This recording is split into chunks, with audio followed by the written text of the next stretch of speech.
let's go back. Let's go back to jewelry, which is a fave. I think about when my husband and I first got engaged, like jewelry, like these are the things that, kind of come.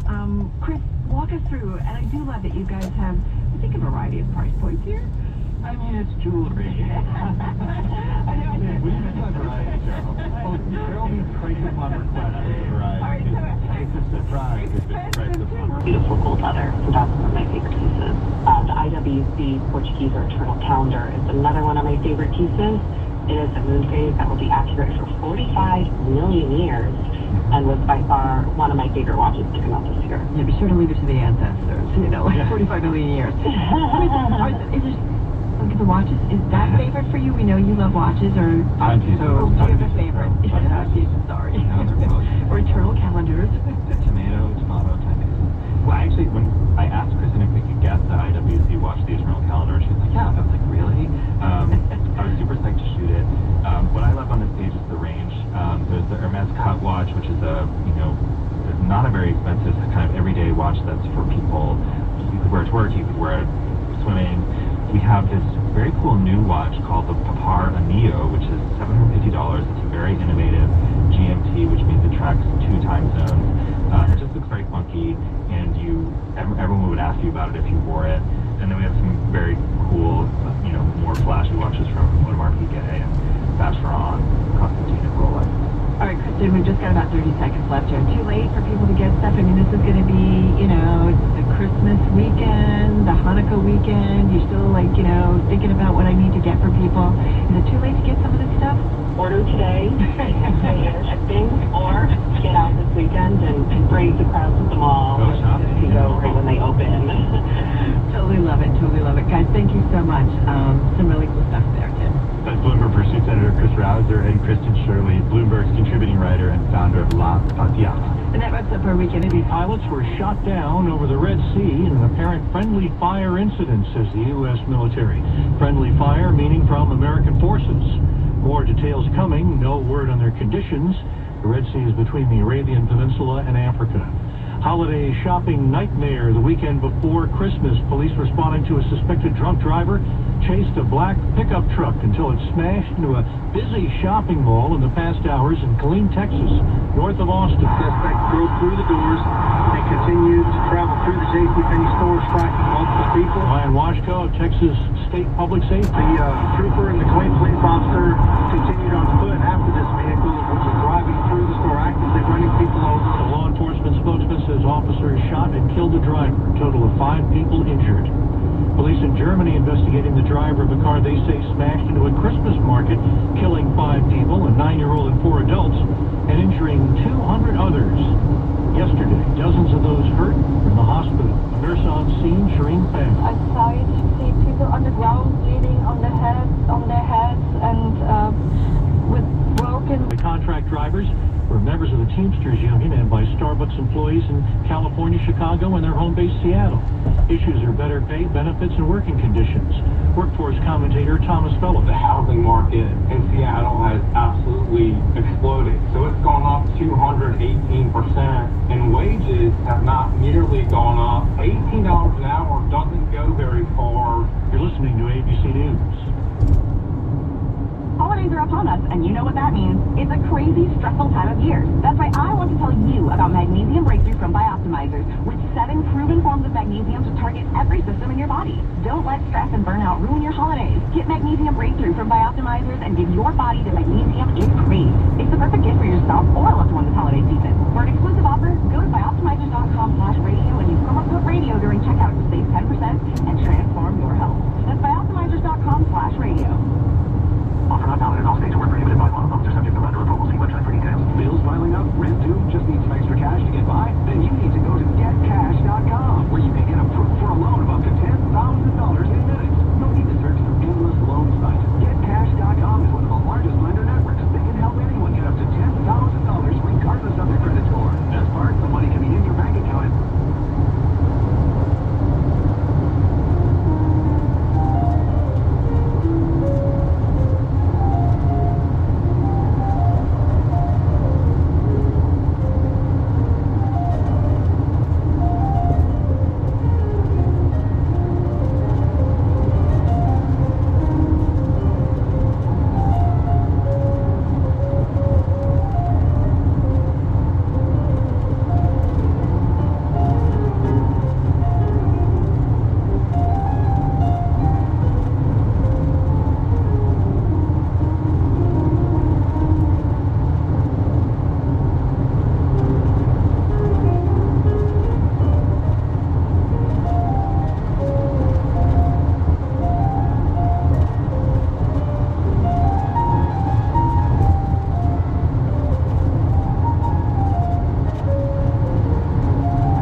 most voters. Bastion Bach.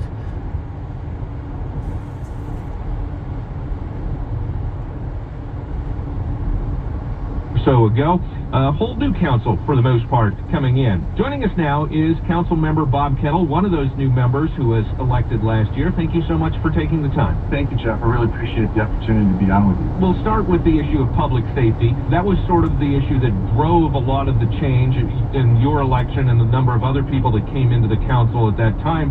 What has the council been doing to address the problems of public safety in Washington, I should say, in the city of Seattle? Yes, specifically of Seattle. Although I like the point that you make about Washington because, as part of our plan, our strategic framework plan, it's really important for us to work as the One Seattle way with the county and the state because of their responsibilities, either directly with public safety or companion pieces of public health and mental health. And that is so important in terms of the impacts on our public safety. So thank you for actually raising Washington there. But for the city, hey, we came in, we had our approach, in terms of, creating a mission and a vision and that plan I talked about to move forward on the public safety challenges that we have. And we had 11 public safety bills completed in 2024. 8 were in my committee. 2 were in the Governance Accountability and Economic Development Committee that I vice chair with Council President Nelson. And of course, we had our labor agreement, which I count as part of our labor committee with the SPOG, the Seattle Police Officer Guild, the interim agreement that we have with them. So what is the biggest need for the city of Seattle at the moment? Well, it's a combination of things. One is, one of the things that came out with the plan and the pillars of the plan, like SPD staffing, the ordinances, vacant buildings and lots, and, graffiti, all these different pieces have one thing in common, and that is, the permissive environment. We as a city have gotten into a habit of, creating a culture of permissiveness, which has been leveraged by the criminal stuff, but then even in the random acts of violence. And so what we need to do is to address that. One of the big pieces is SPD staffing. So a lot of the work that we did in 24 related to how do we build up the recruitment and build up those numbers of officers coming out of the massive drop that we've had over the last number of years. Previous council, I shouldn't say as a whole, but members of the previous council had pushed the sort of defund the police movement following the murder of George Floyd, and it seems the council has taken a pretty much 180 position on that since the new people have come in, including yourself. What has been the reaction from the rank and file and those within the Seattle Police Department? There's been a big change. We still believe in reform. We still believe in addressing public safety and police and police's role in public safety and right sizing in terms of mission set, being able to focus on violent and property crime. But in the end of the day, we have to support the police in order to carry out what they need to do in terms of their mission. And part of this is leadership. One of the things I said, I'm not in a direct chain of command for leadership of any officer. It goes up from the sergeant, lieutenant, captain to the upper management of the police department, chief, interim chief 4 right now, and then up to the mayor. But the city council has a role here. We're kind of like upper management. And as you know, everybody wants to be supported by their immediate boss and upper management. And so we had a reset of that relationship, and that was very important. And then when you add onto that things like the SPOG interim deal in terms of, pay, but also, reforming the recruitment process, which had issues, working to get police headquarters for years, but it's been sitting empty because it hasn't been supported. That makes a difference. And then that shows our commitment. And that, in addition to that is, going to the Before the Badge program that I've done many times and some of my colleagues have done. Going to each of the precincts at roll call and, addressing the officers directly where we say, hey, we have the best force. We've done a lot of reform. We have the consent decree. We had it for a reason, but we've moved forward and we've gotten a lot of work done over the last dozen years. And, we're going to press forward and, really do what we need to do to, create the safe base in our city that we need. You mentioned leadership, and there's been no question. There's been issues with leadership in the Seattle Police Department, not just recently, but for years. Most recently, we saw Chief Adrian Diaz effectively demoted, and then this past week, after the results of the investigation came out, fired by the mayor, Bruce Harrell. What's your reaction to all of that? My reaction to that is, twofold. One is, I've met with Chief Diaz a number of times, both as a community member in Queen Anne, but also in this role, particularly as chair of the public safety. He had a long career. He did a lot with juvenile programs and the like, a lot of work with community. But at the end of the day, the investigation showed these different pieces in terms of the decisions decisions made and actions taken that were contrary to what we need from our leaders. So, I support the mayor and his decision based on the investigation from the OIG.